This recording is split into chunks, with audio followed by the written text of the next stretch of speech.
अपन ने क्या क्या पढ़ा था? देखो, जनरल इंट्रोडक्शन में अपन ने डॉकिंग पढ़ लिया था, कैनाबालिज्म हमने पढ़ लिया कल, कैनाबालिज्म पढ़ लिया ना, कैपोनाइजेशन पढ़ लिया, ठीक है। ब्रॉयलर पोल्ट्री हमने पढ़ ली कल,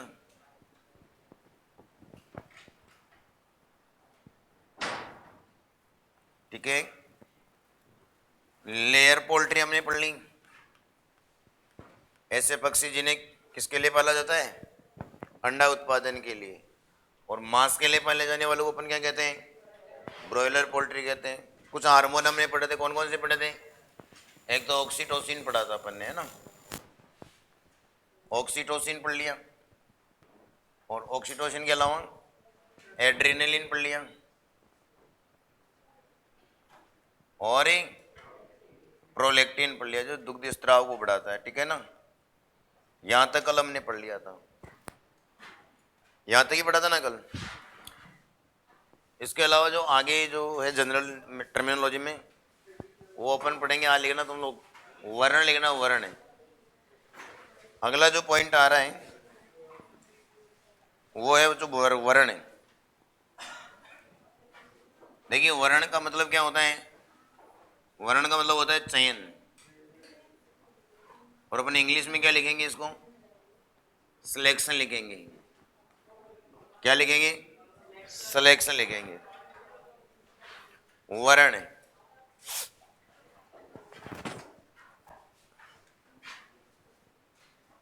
अरे टाइम पे आ जाया करो तुम लोग, टाइम पे आ जाया करो।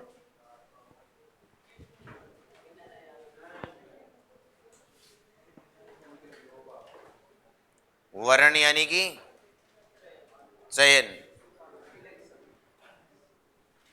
तो देखिए, जो इच्छित और जो वांछित पशु होते हैं, यानी कि अपने उद्देश्य की आपूर्ति के लिए, अपना कोई भी उद्देश्य हो सकता है, मांस प्राप्ति हो सकता है, अंडा उत्पादन हो सकता है, कृषि कार्यों में या दूध उत्पादन के लिए, तो अपने उद्देश्य की आपूर्ति के लिए इच्छित और वांछित पशुओं का चयन करना। तो किसी झुंड में से पशुओं को अलग करना है, ठीक है।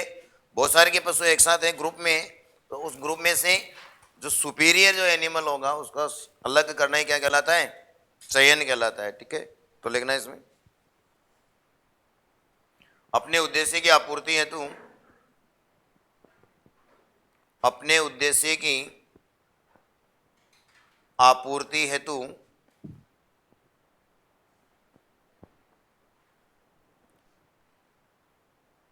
इच्छित एवं वांछित, इच्छित एवं वांछित पशुओं को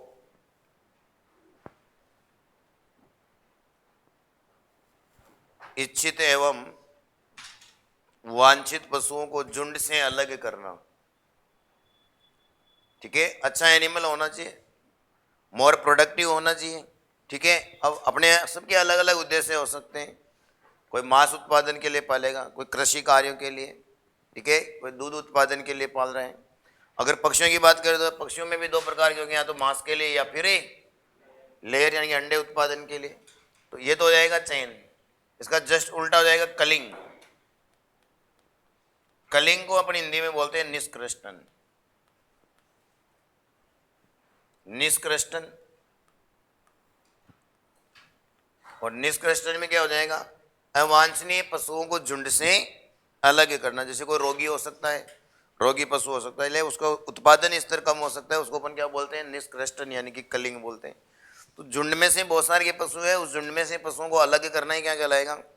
निष्कृष्टन यानी कि कलिंग कहलाता है। तो लिखना है इसमें, अवांछनीय पशुओं को, अवांछनीय पशुओं को झुंड से, अवांछनीय पशुओं को झुंड से अलग करना। अवांछनीय पशुओं को झुंड से अलग करना क्या कहलाता है? कलिंग यानी कि निष्कृष्टन कहलाता है। यहां पर भी क्या है कि पशु ग्रुप में है। अगला, अगला आता है बच्चों रियरिंग। अगला कौन सा हो जाएगा? रियरिंग हो जाएगा, रियरिंग।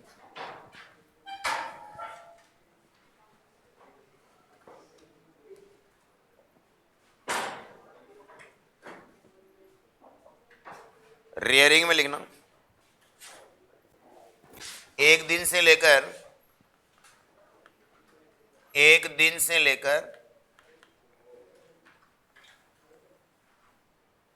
4 सप्ताह तक की आयु के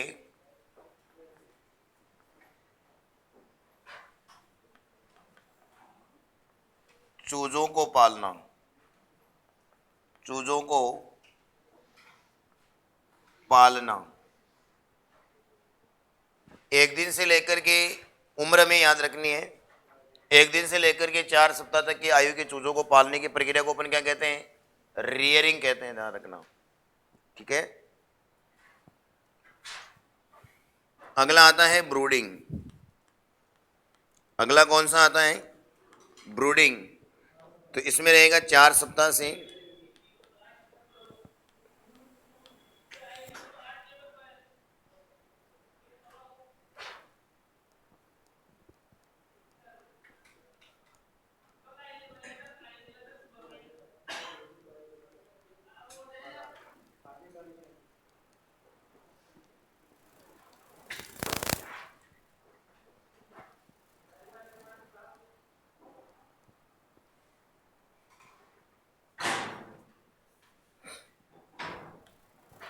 एक दिन से लेकर के 4 सप्ताह से लेकर के 8 सप्ताह तक की जो आयु के जो चूजे होते हैं उनको ब्रूडर हाउस में रख करके पालने की प्रक्रिया को अपन क्या कहते हैं?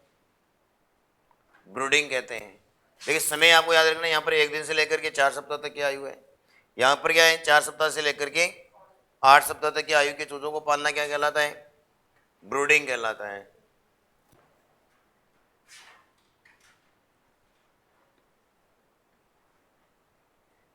अगला है डीवर्मिंग। कल डीबी किंग तो हो गया था ना, अरे डीबी किंग हो गया था ना, पक्षियों में चोंच काटने की प्रक्रिया। ठीक है, और अगला कौन सा जाएगा? डीवर्मिंग। डीवर्मिंग तुम लोग लिख तो रहे हो ना, तो डीवर्मिंग में लिखना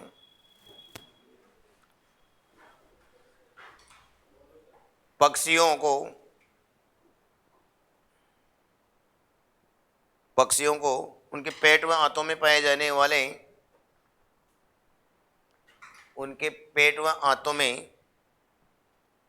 जाने वाले कर्मियों से मुक्त करना, कर्मियों से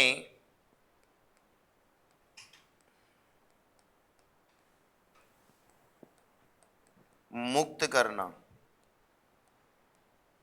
कर्मियों से मुक्त करने की प्रक्रिया को अपन क्या कहते हैं? डीवर्मिंग कहते हैं। ठीक है ना, तो इसमें देखिए वैक्सीनेशन हमें करना होगा, हमें टीकाकरण करना होगा, वैक्सीनेशन। और वैक्सीनेशन में जो रसायन काम में लेते हैं वो कॉपर सल्फेट काम में लेते हैं। कौन सा रसायन काम में लेते हैं? कॉपर सल्फेट काम में लेते हैं। तो आप रसायन का नाम भी लिख लेना। डीवर्मिंग में कौन सा रसायन काम में लेते हैं? कॉपर सल्फेट काम में लेते हैं। ठीक है, कॉपर सल्फेट काम में लिया जाता है।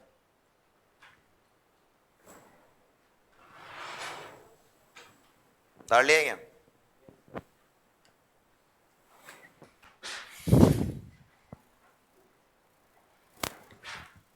एक होता है सकलिंग। सकलिंग में क्या होता है? बछड़ों को मां के साथ में रखकर पालने की पद्धति।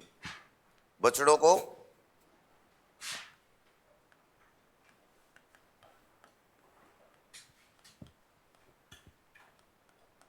मां के साथ रखकर पालने की पद्धति।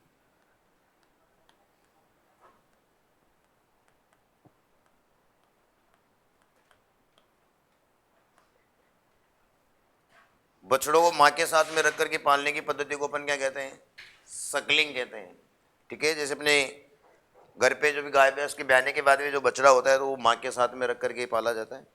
इस पद्धति को अपन क्या कहते हैं? सकलिंग कहते हैं। अगर बछड़े को मां से अलग रख करके पालते हैं तो उसको अपन क्या कहेंगे? वीनिंग। अगला लिखना है आपको, वीनिंग।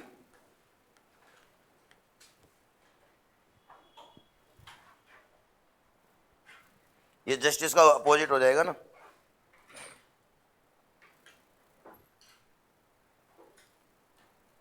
विनिंग में लिखना, बछड़ों को मां से अलग रखकर, बछड़ों को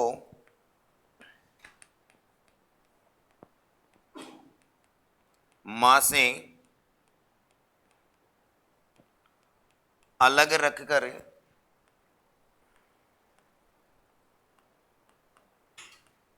पालने की पद्धति।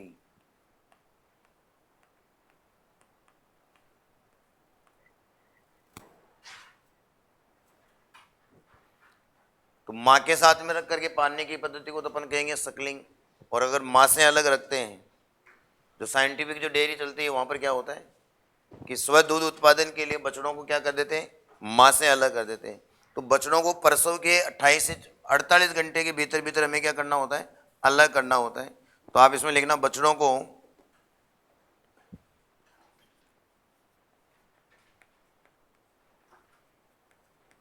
प्रसव के 28 से 48 घंटे, 28 से 48 घंटे के भीतर, 28 से 48 घंटे के भीतर मां से अलग कर देते हैं। देखिए समय का भी थोड़ा ध्यान रखना है।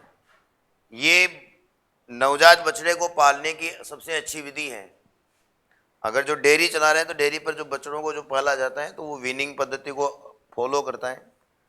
अब देखिए वीनिंग में क्या होता है कि ये जो है संकर नस्ल की जो गायें होती हैं, ये संकर नस्ल की गायों में अपनाते हैं। ध्यान रखना, मतलब संकर नस्ल की जो गायें होती हैं उनमें अपनाना आसान होता है, लेकिन ये पद्धति भैंस में नहीं अपनाई जा सकती। भैंस अपने बछड़े के बिना दूध नहीं देगी, ठीक है। तो इसमें लिख लेना, संकर नस्लों में उपयोगी, संकर नस्ल की गायों में, संकर नस्ल की गायों में अपनाना आसान है। कहने का मीन ये है कि ये जो पद्धति है वीनिंग पद्धति, वो किस नस्ल के पशुओं में ज़्यादा इजी रहेगा, संकर नस्ल की जो गायें हैं वो बिना बछड़े के भी दूध दे देगी, ठीक है। और अगली लाइन आप क्या लिखोगे कि भैंसों में अपनाना कठिन होता है। भैंस में ये पद्धति नहीं अपना सकते, भैंस अपने बछड़े के बिना दूध नहीं देगी। तो इसमें क्या लिखोगे तुम लोग, भैंस में अपनाना कठिन,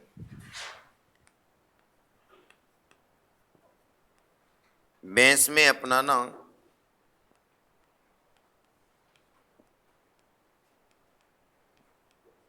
कठिन होता है। भैंस में अपनाना ध्यान रखना, ये कठिन होता है, ध्यान रख लेना।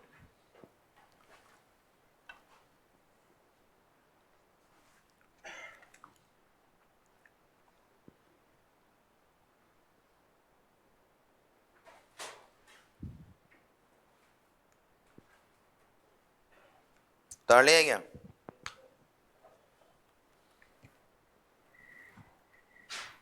अगला लाइन लिखना तुमको। देखिए एक तो होता है होमेट। होमेट क्या होता है, 9 से 10 माह की मादा भेड़, 9 से 10 ऐसी भेड़ जिसकी उम्र 9 से 10 महीने की है, उसको अपन किस नाम से जानते हैं, होमेट के नाम से जानते हैं, ठीक है ना। मादा भेड़ है 9 से, जिसकी उम्र 9 से 10 महीने की है, उसको अपन किस नाम से जानते हैं, होमेट के नाम से जानते हैं। अगला होता है जीमर।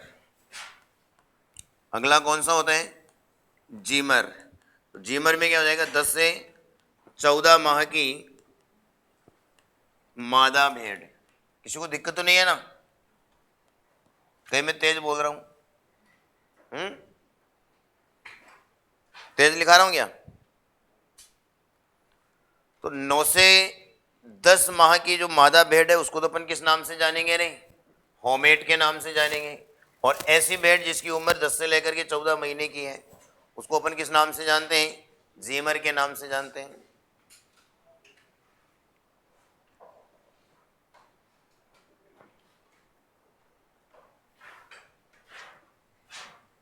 एक लिखना प्लसिंग,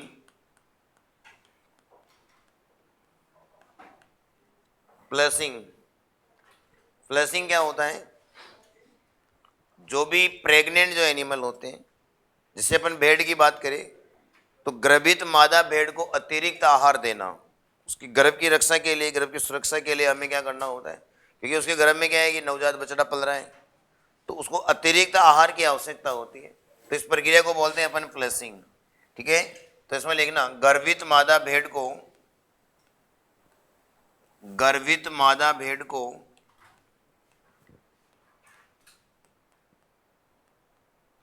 अतिरिक्त आहार देना,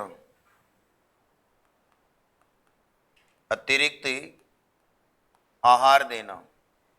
गर्भित मादा जो पशु है, गर्भित मादा भेड़ को अतिरिक्त आहार देना क्या कहलाता है?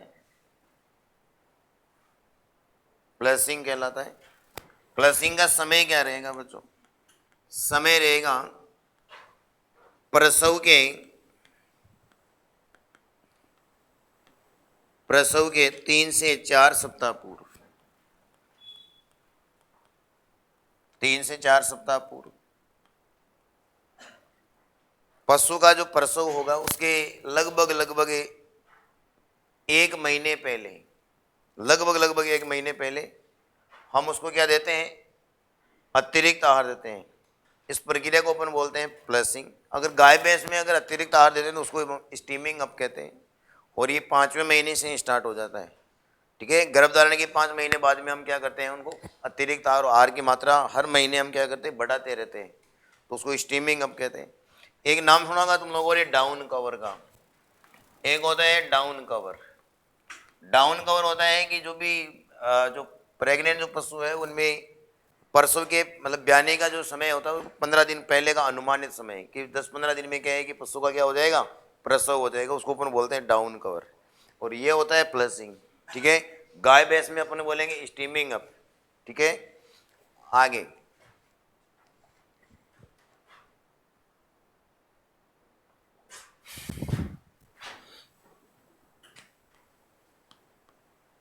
अगला पॉइंट है अपना गर्भकाल अवधि।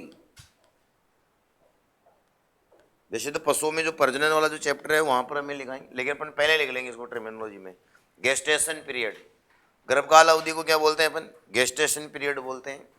इंग्लिश में भी मैं लिख देता हूं इसको, गेस्टेशन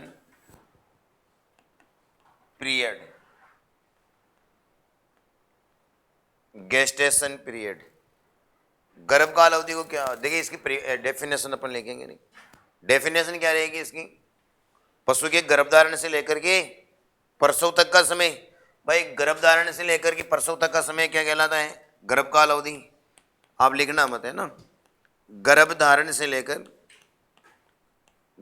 से प्रसव तक का समय, प्रसव तक का समय।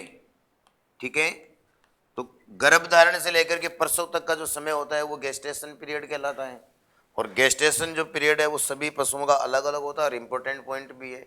यहाँ से क्वेश्चन आता है, चाहे सुपरवाइजर का हो चाहे जेट का हो, क्वेश्चन जरूर आएगा यहाँ से। तो अपन एक बार सबका लिख लेते हैं कि किस किस की जो गेस्टेशन जो टाइम है वो कितने कितने टाइम का होता है। जैसे अपन गाय की अगर बात करें बच्चों, गाय का कितने दिन का होता है? 282 दिन का होता है। ठीक है, अब परसों में 5-10 दिन आगे पीछे हो सकता है, कभी डिलीवरी जल्दी हो सकती है, कभी लेट भी हो सकती है। ठीक है, वैसे तो 9 महीने होते हैं, तो 9-27 हो गए, 270 हो गए ना, तो 270 दिन हो गए। लेकिन हमने क्या लिखा है? 282, 280 से 282 दिन का होता है। इसमें भी थोड़ा आगे पीछे हो जाए तो डिलीवरी कभी जल्दी होगी तो कभी लेट भी हो सकती है, कोई दिक्कत नहीं। तो गाय का गेस्टेशन पीरियड कितना होता है? 282 दिन का होता है। भैंस की अगर अपन बात करें, भैंस की जो गर्भकाल अवधि होती है वो 307 से लेकर के 310 दिन की होती है। 307 से लेकर के 310 दिन की होती है। बेड की अगर अपन बात करें बच्चों, बेड की अगर बात करें तो 147 दिन की होती है। ठीक है, 147 से 148 दिन कर लेते हैं अपन, है ना। 147 से 148 दिन की होती है। इसके बाद में बात करें अपन बकरी की अगर बात करें, बकरी का जो गेस्टेशन पीरियड होता है वो 151 दिन का होता है। कितने दिन का होता है बेटा? 51 दिन का होता है। किसका होता है? बकरी का। ठीक है, इसके बाद में बात करें अपन सूअर की। सूअरी की अगर बात करें तो सूअरी का 114 दिन का होता है। कितने दिन का होता है? 114 दिन। ठीक है, यानी कि अपन ब्रैकेट में कर लेना 114 से 120 दिन का कर लेना। ठीक है, तो सूअरी का जो गेस्टेशन पीरियड होता है वो 114 दिन का माना जाता है। और अपन रेंज में अगर बात करें तो 114 से लेकर के 120 दिन का हो जाएगा।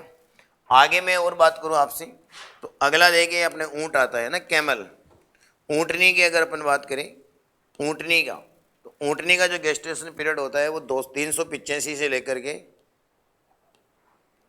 395 दिन का होता है। जो पुराने वाली जो बुक है उसमें 395 से 410 दिन भी दे रखा है, यानी 390 से लेकर के 410 दिन भी दे रखा है। 390 से 410 दिन का भी दे रखा है। ठीक है, कई बुक्स में आपको क्या देखने को मिलेगा? 390 से लेकर के 410 दिन। और कई बुक्स में आपको क्या देखने को मिलेगा? 385 से 395 दिन। ठीक है, उतार लो एक बार आप लोग।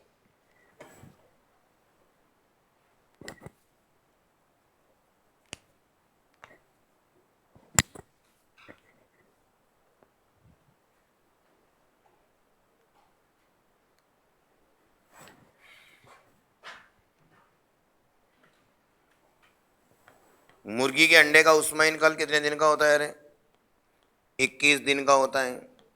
ठीक है, बतख की अगर अपन बात करें, बतख का कितने दिन का होता है? 35 दिन का होता है। ठीक है, हाथी की अगर अपन बात करें तो 624 दिन। हाथी का कितने दिन का होता है? 624 दिन का। ठीक है, घोड़ी की अगर बात करें तो 330 से लेकर के 336 दिन का होता है। ठीक है, खरगोश की अगर अपन बात करें बच्चों, खरगोश खरगोश की अगर बात करें तो 28 से लेकर के 32 दिन का होता है। ठीक है, और कुत्ता की और बिल्ली की अगर अपन बात करें, कुतिया का है ना, कुत्ता और बिल्ली की अगर अपन बात करें बच्चों तो 60 से लेकर के 63 दिन का होता है। 60 से लेकर के 63 दिन का, यानी कि 62-63 दिन का गेस्टेशन पीरियड होता है। तो अलग अलग जानवरों का अलग अलग गर्भकाल होता है। ठीक है,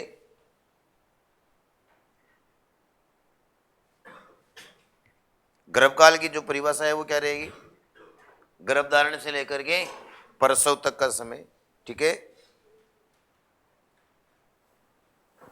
याद कर लेना इनको, गाय का कई बार पूछा गया है। ठीक है, मुर्गी के अंडे से चूजे बनने में 21 दिन का समय लगता है। बतख का 5 सप्ताह हो गया है। ठीक है, खरगोश का 28 से 32 दिन का होता है। कुत्ता और बिल्ली का कितने दिन का होता है? 60 से 63 दिन का की रेंज में चल रहा है। सूअरी का जो गेस्टेशन जो पीरियड होता है वो 114 दिन का होता है। ठीक है, लेकिन बच्चे तो 12 पैदा होते हैं ना।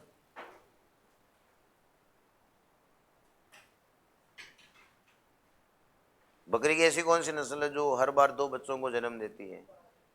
कौन सी है? बारबरी। 12 से 15 महीने के अंतराल पर 2 बार ब्याती है और हर बार 2 बच्चे पैदा करती है। ठीक है, तो देखिए बच्चों अपन बात कर लेते हैं गेस्टेशन पीरियड की। गाय का गेस्टेशन पीरियड कितने दिन का होता है? अरे 282 दिन का। भैंस का कितना होता है? 307 से लेकर के 310 दिन का। भेड़ का कितना होता है? 147 से 148। बकरी का कितना होता है? 151 दिन। सूअरी का कितना होता है? 114 दिन का। ऊँटनी का कितना होता है? 385 से 395 दिन। तो कई बुक्स में आपको कितना देखने को मिलेगा? 390 से 410 दिन का। ठीक है, मुर्गी का कितना है? 21 दिन। बतख का कितना है? 35 दिन। और हाथी का कितना है? 624 दिन। हाथी का सबसे लंबा गर्भकाल होता है। इसके बाद में घोड़ी की अगर बात करें तो 330 से लेकर के 336 दिन का होता है। खरगोश की अगर बात करें तो 28 से लेकर के 32 दिन का हो जाएगा। और कुत्ता का और जो बिल्ली का जो होता है वो 60 से 63 दिन का हो जाएगा।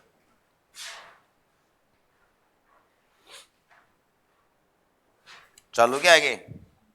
आगे चलो क्या, आगे अपन बात करते हैं एक पर्टिकुलर चैप्टर की बात कर लेते हैं बच्चों। पशुओं में आयु निर्धारण है।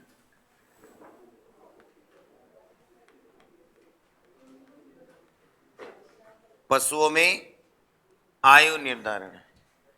देखिए हमें पशुओं में आयु निर्धारण करना है कि पशु की जन्म के बाद में कितनी आयु होगी, क्योंकि कई बार क्या होता है कि हमारे गांव में क्या है कि इनकी जो डिलीवरी जो होती है जब उसमें हम डेट नहीं लिख पाते, तो आयु निर्धारण के लिए क्या है कि हमें आयु ज्ञात करनी होती है। तो आयु ज्ञात करने की अपनी विधियों के बारे में पढ़ेंगे। अब देखिए शरीर का वजन बढ़ रहा है नहीं बढ़ रहा है ना, प्रथम बार प्रजनन की उम्र जानने के लिए, आहार निर्धारण के लिए, कोई दवाई निर्धारण करना है, तो पशुओं की आयु भी हमें ज्ञात करनी होती है। उसी के अकॉर्डिंग हम क्या है कि आहार वगैरह इनका निर्धारण करते हैं। तो सबसे पहले बात करें कि सामान्य इनकी औसत आयु कितनी होती है। आवाज नहीं रहे, औसत आयु की बात कर लेते हैं बच्चों कि यहां से क्यों सुनाया हुआ है, बीआरपीएससी में क्यों सुनाया था। औसत आयु की बात कर लेते हैं कि पशुओं की औसत आयु कितनी होती है। ठीक है, एवरेज, कोई ज्यादा भी जिएगा कोई कम भी जिएगा, ठीक है ना। तो औसत की बात कर रहे हैं, गाय और भैंस का कितना होता है, गाय का पूछा गया है क्वेश्चन। गाय और भैंस की जो औसत आयु होती है वो कितने समय की होती है, 20 से लेकर के 23 वर्ष की होती है, ध्यान रख लेना। ठीक है, तो गाय और भैंस औसत कितना जीते हैं, 20 से 23 वर्ष तक जीते हैं। इसके बाद में बात करें भेड़ की और बकरी की। भेड़ बकरी कितनी होती है रे, भेड़ बकरी की अगर बात करें तो 10 से लेकर के 15 साल मान लो। ठीक है, 10 से लेकर के 15 वर्ष, कई किताबों में 10 से 12 भी आपको देखने को मिलेंगे। ठीक है, मुर्गी की अगर अपन बात करें, मुर्गी की औसत आयु कितनी होती है, 4 से 5 वर्ष। इतना ही जिएगी क्या, 4 से 5 वर्ष। ऊंट की अगर अपन बात करें तो ऊंट की होती है बच्चों 40 से लेकर के 45 वर्ष। 40 से लेकर के 45 वर्ष। आयु निर्धारण हमें क्या है कि इनके उत्पादन स्तर को जानने के लिए भी अपन ज्ञात करते हैं। जैसे आप दूध के लिए कोई पशु खरीदना चाहते हो तो हमें क्या है कि उनकी आयु ज्ञात होनी चाहिए। आयु जानना इसलिए जरूरी है कि कितने बार पशु ब्याया हुआ है। अगर ज़्यादा बार का ब्याया हुआ पशु होगा तो उसका उत्पादन स्तर भी कम रहेगा। तो जब भी हमें दूध उत्पादन के लिए दुधारू पशुओं को खरीदना पड़े तो पहले से लेकर के तीसरे ब्यात के अंदर खरीदना चाहिए, क्योंकि इस समय दूध उत्पादन बढ़ता है। इस समय दूध उत्पादन चरम पर रहेगा, यानी कि बढ़ेगा। और 4 से 5वें ब्यात के भीतर जो है दूध उत्पादन बिल्कुल स्थिर रहता है, और फिर 5वें ब्यात के बाद में जो दूध उत्पादन है उसमें धीरे धीरे कमी आ जाती है। इसलिए हम आयु का निर्धारण करने के पीछे हमारा एक उद्देश्य ये भी हो सकता है, क्योंकि हमें को डेयरी चलानी है दूध के लिए। ठीक है, दूध से हम अपनी आजीविका चलाना चाहते हैं, दूध बेचना चाहते हैं, तो अपनी खुद की डेयरी होगी, तो वहाँ पर पशुओं की आयु ज्ञात करना जरूरी है। क्योंकि ये पशुओं को इधर से उधर करने वाले जो होते हैं ना, बेचने वाले, वो क्या है कि इनकी उम्र को क्या है कि कम या ज़्यादा कर देते, कम कर देते। कैसे कर देते, जैसे सींगों पर छल्ले बन रहे हैं तो उन छल्लों को घिस देंगे, जो खुर है उनको घिस देंगे। ठीक है, उनमें चमक ले आएंगे, तो वो पशु क्या है कि ऐसा लगेगा कि अभी तो ये नया ही है, लेकिन हो सकता है वो ज़्यादा उम्र का हो। ये उतार लो एक बार, उतारा नहीं अभी तक, उतार लो।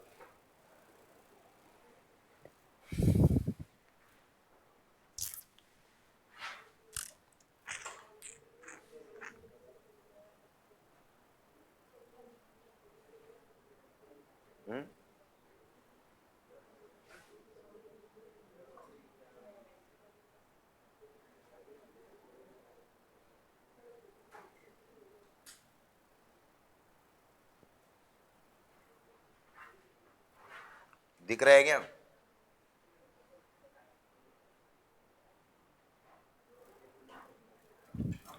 अब देखिए इसी चैप्टर में दूध उत्पादन, दूध उत्पादन की अपन बात कर लेते हैं। तो 1 से तीसरे ब्यात की अगर बात करें, 1 से तीसरे ब्यात में दूध उत्पादन बढ़ेगा या घटेगा, बढ़ेगा। तो बताओ इसी ब्यात में पशु खरीदना अच्छा रहेगा ना। जो दूध के लिए हमें, डेयरी के लिए हमें कोई अगर पशु परचेज करना हो तो वो पहले से लेकर के तीसरे ब्यात में ही खरीदना चाहिए, क्योंकि इस समय क्या हो रहा है, जिसके दूध के उत्पादन में बढ़ोतरी हो रही है। ठीक है, तो दुधारू पशु कौन से ब्यात में खरीदने चाहिए? पहले से लेकर के 30 में, यानी कि 1 से लेकर के 3 बार ब्याया हुआ पशु दूध उत्पादन के लिए अच्छा रहेगा। ठीक है, डेयरी व्यवसाय के लिए अच्छा रहेगा। इसके बाद में अपन क्या लिखेंगे? 4 से 5वें ब्यात में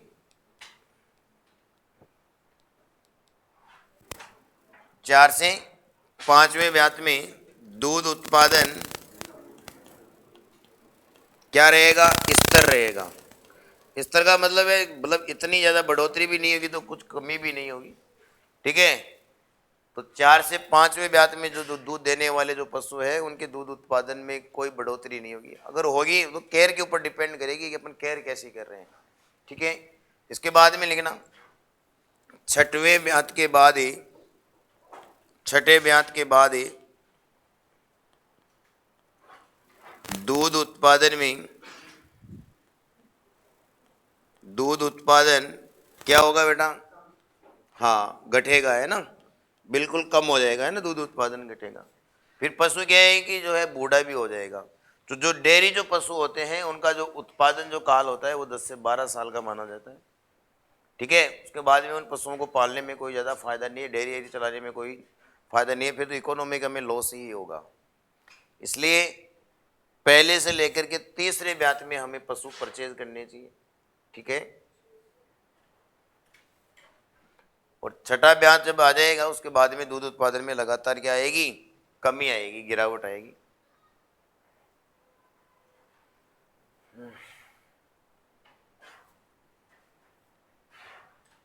उतार लो भाई।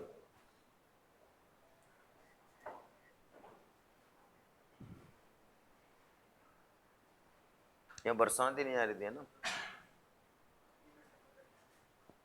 आ रही थी क्या? हमारी तरफ तो आ रही थी।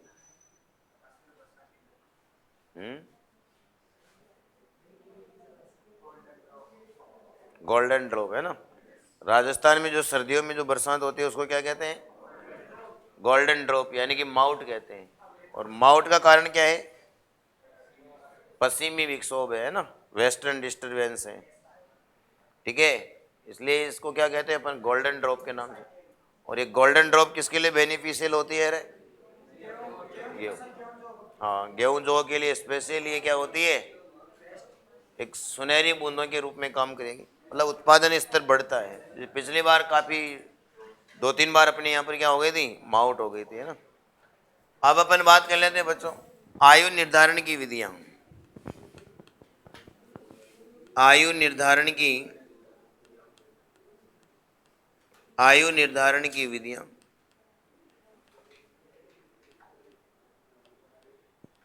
आयु निर्धारण की, अरे आवानी, आयु निर्धारण की विधियों की बात कर लेते हैं। तो आयु निर्धारण की कितनी विधियां हैं? 4 विधियां हैं। कितनी विधियां हैं? 4 विधियां हैं बेटा, ध्यान रखना। आयु निर्धारण की कितनी विधियां हैं? 4 विधियां हैं, ध्यान रखना।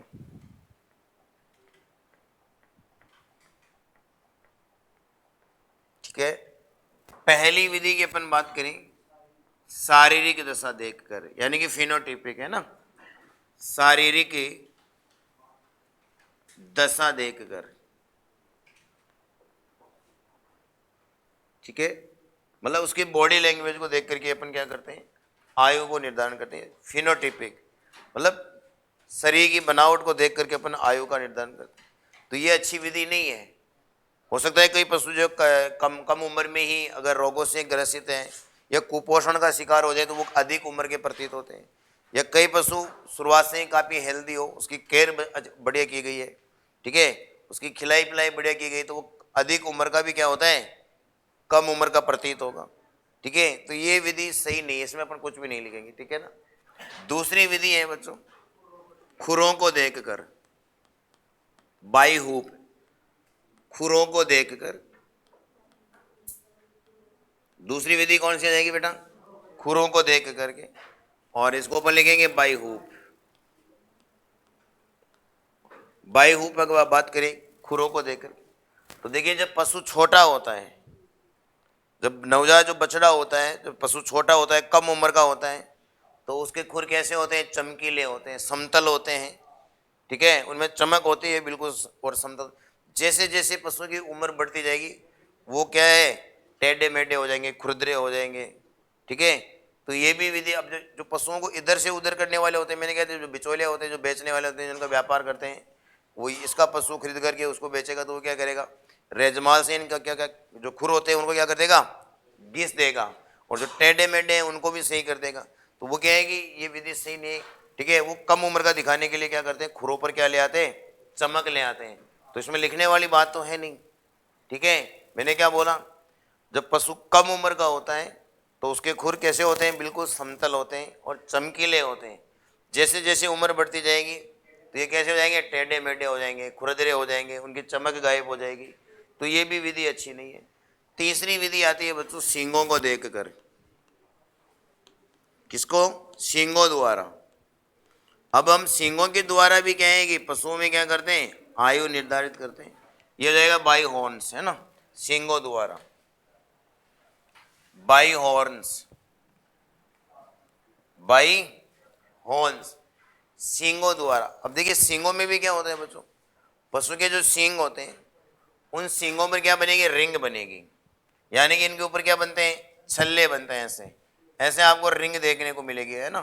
तो जो रिंग जो बनेगी, ठीक है, अगर एक रिंग को भी अगर किसी ने गायब कर दिया, घिस करके रेजमाल से अगर घिस दिया इसको, तो 1 साल कम हो जाएगा। तो ये विधि भी सही नहीं है। मैंने क्या कहा है कि जो पशुओं को इधर से उधर खरीद करके बेचने का, जो कमीशन कमाने का जो काम करते हैं, वो यही काम करते हैं। ठीक है, पशुओं को कम उम्र का दिखाने के लिए। तो ये विधि भी सही नहीं है। ठीक है ना। तो अपन इसमें क्या लिखेंगे बच्चों, सूत्र लिखेंगे। इसमें क्या लिखेंगे अपन, सूत्र लिखेंगे। ठीक है, तो 2 प्लस सींगों पर, क्या टाइम हो गया क्या, सींगों पर छल्लों की संख्या, नंबर ऑफ रिंग्स, छल्लों की संख्या, छल्लों की संख्या। 2 प्लस सींगों पर छल्लों की संख्या रहेगी। अब देखिए 2 क्यों लिखा है कि देखिए प्रथम 2 वर्ष में तो कोई सींगों पर छल्ला बना ही नहीं है। जो पहला जो छल्ला बनता है वो 3 वर्ष की उम्र पर बनता है। कितने वर्ष की उम्र पर बनता है, 3 वर्ष की उम्र पर बनता है। उसके बाद में हर साल एक नया छल्ला बनता है।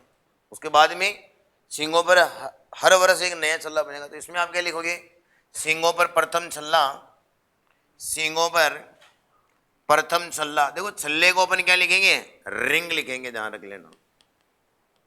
ठीक है ना, क्या लिखेंगे अपन, रिंग लिखेंगे। तो इसमें भी नेट आ गया होगा, ये इसमें भी आ होगा नेट, आ रहा है क्या इसमें, अभी मैं दिखा देता तुम्हें। तो सींगों पर प्रथम छल्ला कब बनेगा, सींगों पर प्रथम छल्ला 3 वर्ष की उम्र में बनता है। 3 वर्ष की उम्र में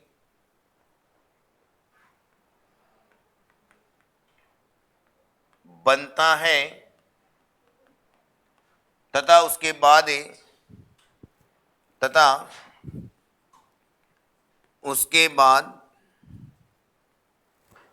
प्रत्येक वर्ष एक नया छल्ला बनता है, एक नया छल्ला बनता है। सींगों पर जो प्रथम छल्ला बनेगा वो 3 वर्ष की आयु में बनेगा। उसके बाद में हर साल सींगों पर क्या बनता रहता है, एक नया छल्ला बनता रहता है। इसीलिए हमने सूत्र में क्या लिखा, 2 प्लस सींगों पर छल्लों की संख्या, 2 प्लस सींगों पर छल्लों की संख्या लिख लिया। अब देखिए यहां से क्वेश्चन आया हुआ है, इजी क्वेश्चन है। अभी आरपीएससी जो फर्स्ट ग्रेड का जो पेपर था उसमें क्वेश्चन पूछा गया था कि एक कोई गाय है, उसके सींगों पर छल्लों की संख्या मान के चलना, कैसे दिया था कि सींगों की संख्या, सींगों पर छल्लों की संख्या कितनी हो जाएगी, 5 है। ठीक है, कितने छल्ले बने हुए हैं, 5 छल्ले बने हुए हैं। तो उस पशु की आयु क्या होगी, तो अपन ने क्या लिखा, 2 प्लस 5, यानी कि कितना हो जाएगा, अरे 7 वर्ष हो जाएगा। जो इतना इजी क्वेश्चन भी पूछा गया है, इतना इजी क्वेश्चन भी एग्जाम में पूछा गया है। ठीक है, आरपीएससी जो फर्स्ट ग्रेड का पेपर लगा था 2022 में, उसमें ये क्वेश्चन आया था कि ये कोई गाय है, ठीक है, उसके सींगों पर छल्लों की संख्या कितनी बन रही है, 5 बन रही है। तो उस गाय की आयु कितनी होगी। ठीक है, ऑप्शन में जो भी ऑप्शन थे तो उसमें एक आपका आंसर क्या हो जाएगा, 7 वर्ष हो जाएगा। तो 2 प्लस अब 2 क्यों लिखा है? क्योंकि पहले 2 साल तो कोई छल्ले बने ही नहीं है, इसलिए 2 प्लस अपने छल्लों की संख्या लिखी है। ठीक है। चौथी जो विधि आती है, हाँ चौथी जो विधि आती है वो आती है दांतों को देख करके, है ना।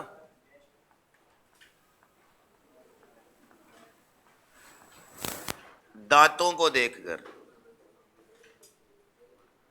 अगली विधि कौन सी आ गई है बच्चों? दांतों को देखकर, बाई टीथ। By teeth.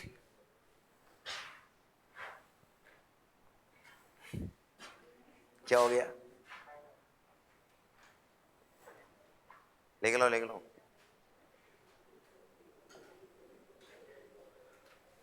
अरे तुम्हारा तो यह डायरेक्ट क्वेश्चन आता है कि आयु निर्धारण की सर्वोत्तम विधि कौन सी है? दांतों को देख करके। ठीक है। दुग्ध दोहन की कौन सी अच्छी विधि है? ऐसे डायरेक्ट क्वेश्चन ही तो आते हैं। पिछली बार तो वो आया था ना पल्सेटर वाला 2025 वाले में। नहीं नहीं, पल्सेटर वाला है। दुग्ध दोहन से हर साल क्वेश्चन आ रहे हैं। उससे पहले दुग्ध दोहन का समय पूछा गया था। ठीक है। कई बार आपके एग्जाम में पूछे थे कि दुग्ध दोहन की सर्वोत्तम विधि कौन सी है, तो इसमें आप क्या लिखोगे? आयु निर्धारण की सर्वोत्तम विधि। अरे आवा नहीं, आयु निर्धारण की, आयु निर्धारण की सर्वोत्तम विधि है। आयु निर्धारण की सर्वोत्तम विधि है। यह क्वेश्चन एग्जाम में आता है।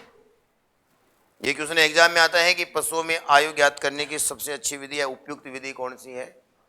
तो चारों ऑप्शन में रहेंगे, शारीरिक दशा देख करके, सींगों द्वारा, खुरों द्वारा, और एक अपना ऑप्शन क्या रहेगा?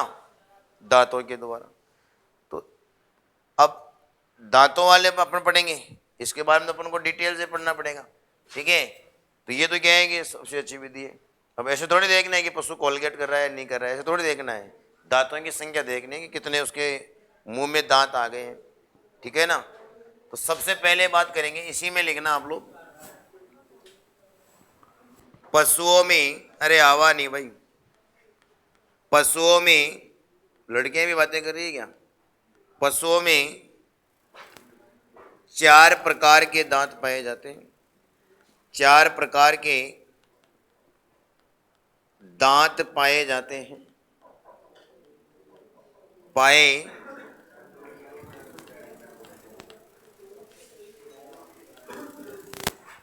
पशुओं में 4 प्रकार के दांत पाए जाते हैं। ठीक है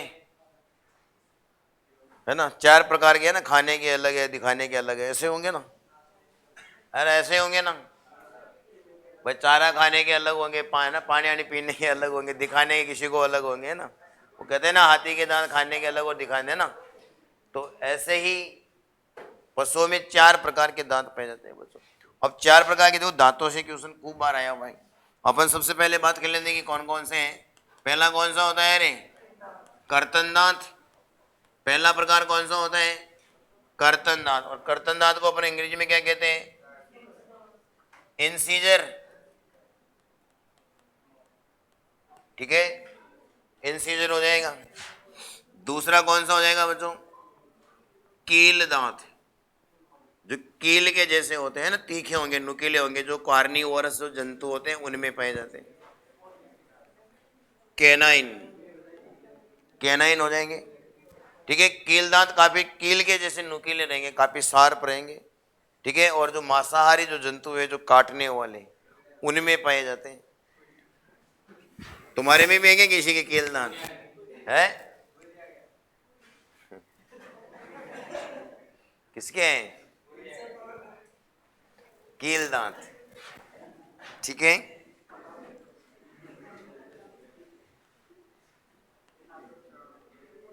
अगर चवन दांत, यानी कि अपन इसको क्या कहेंगे? Pre molar.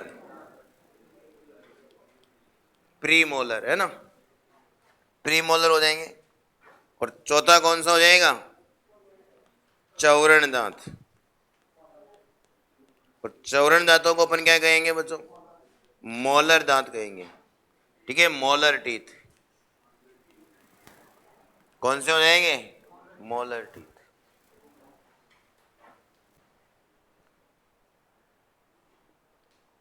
ताड़ लो, आराम आराम से ताड़ लो, जल्दबाजी नहीं करनी है ना।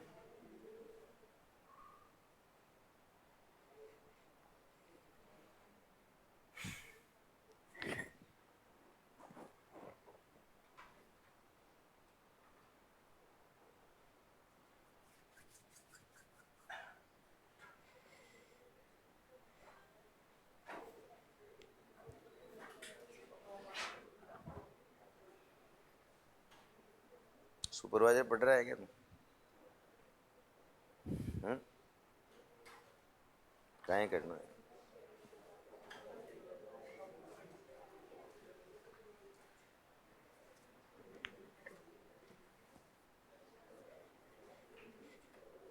उतार लिया बेटा, जल्दी उतार लिया। अभी तो देखो एक बार, अरे 4 प्रकार के दांत हैं, अपन इनके बारे में, क्या के बारे में, सबके बारे में पढ़ेंगे, ठीक है। इनके बारे में अपन पढ़ेंगे ना। आयु निर्धारण करने की सबसे अच्छी विधि अपने दांतों को देख करके है, ठीक है ना। अब एक कर्तन दांत हो गए, कर्तन दांतों को इंसीजर अपन बोलेंगे।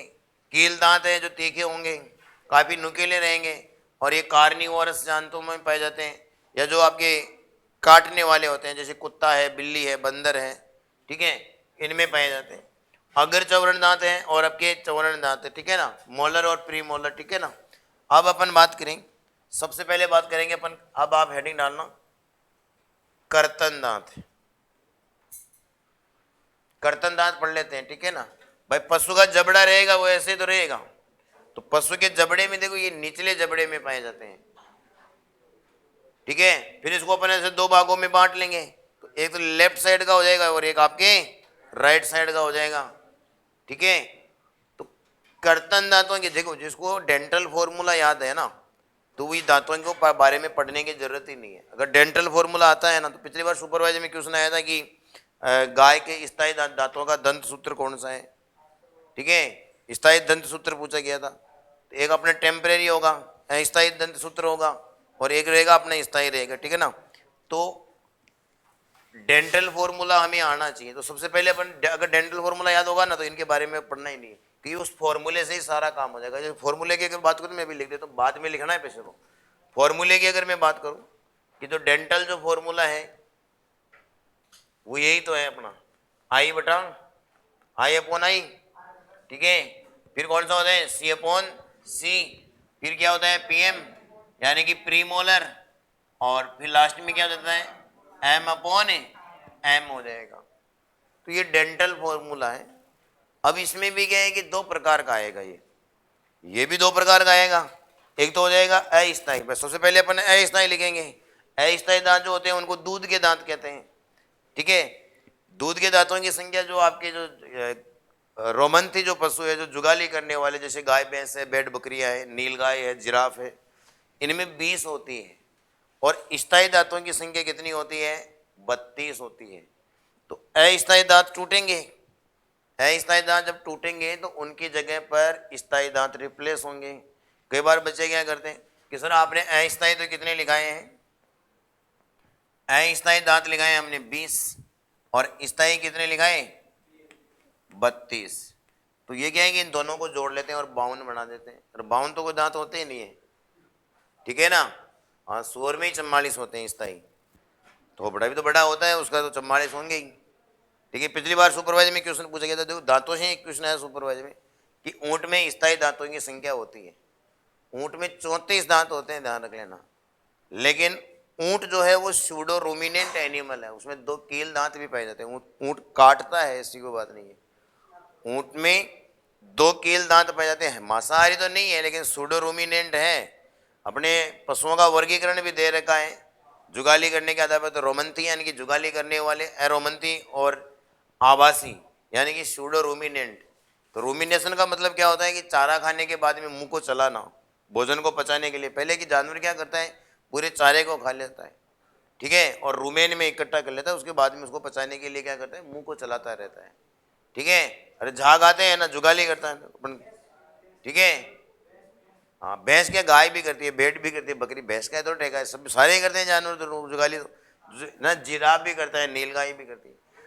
तो हमें क्या है कि स्थायी डेंटल फॉर्मूला और जो है अस्थायी डेंटल फॉर्मूला भी आना चाहिए। ठीक है, अस्थायी दांतों की संख्या 20 है और स्थायी दांतों की संख्या कितनी होती है? 32 होती है। तो सबसे पहले अपन बात करें तो पिछली बार आपका ये वाला पूछा गया था कि गाय में स्थायी दंत सूत्र है। ठीक है, तो दंत सूत्र से हमारा सारा याद हो जाएगा। तो देखो अपन क्या कहते हैं, अस्थायी जो दांत होते हैं ना उनको दूध के दांत कहते हैं। जैसे अपने बचपन में टूटे थे, अरे टूटे थे ना, और अब परमानेंट आ गए। अगर अब ये टूट गए तो फिर आपको कहीं से डॉक्टर के पास में जाकर के लगवाने पड़ेंगे कि आप इस भरोसे रह जाओ कि अब वापस इनकी जगह कोई दूसरे रिप्लेस हो जाएंगे, है ना। तो कोई पापा की पर स्कूटी चला रही हो और वो गिर जाए विदाउट हेलमेट हो तो ध्यान रख लेना, फिर ये वापस नहीं आएंगे। ठीक है, तो अपन बात करें स्थायी की बात करें ना, सबसे पहले कौन सा आ जाएगा? मैं भी लिखवा नहीं रहा हूं, लिखना नहीं है। अस्थायी दंत सूत्र की अपन बात कर लेते हैं। कौन सा आ जाएगा बेटा? अस्थायी दंत सूत्र। तो देखिए 0/4 हो जाएगा। ठीक है, 0/0, 3+3 हो जाएगा और 0/0।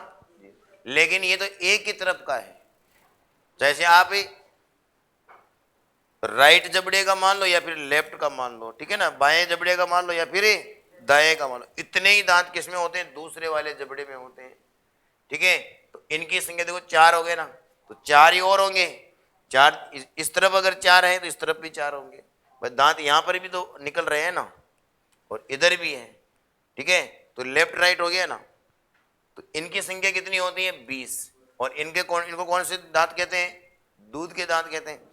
अब देखिए ये वाले जो दांत हैं, चौरन दांत, मोलर दांत, ये जन्म के समय नहीं निकलते हैं, ये परमानेंट निकलते हैं, ये स्थायी निकलते हैं। और आयु का निर्धारण इन दांतों को देख करके करते हैं।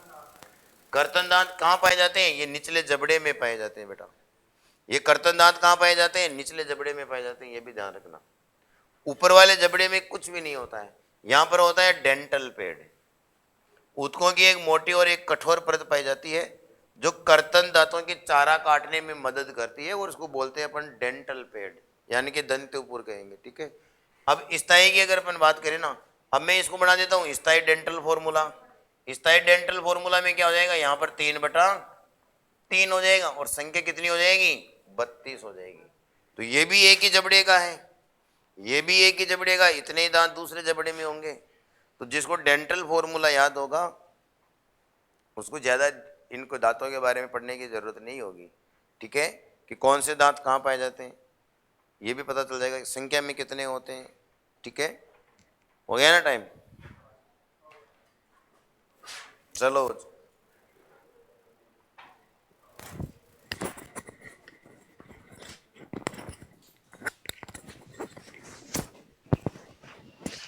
दिक्कत थोड़ी है, दिक्कत आती है क्या? या कहीं हम तेज दिखाए आती है क्या? आती है क्या? है? बात करना मैनेजमेंट, उनसे बात करना तुम।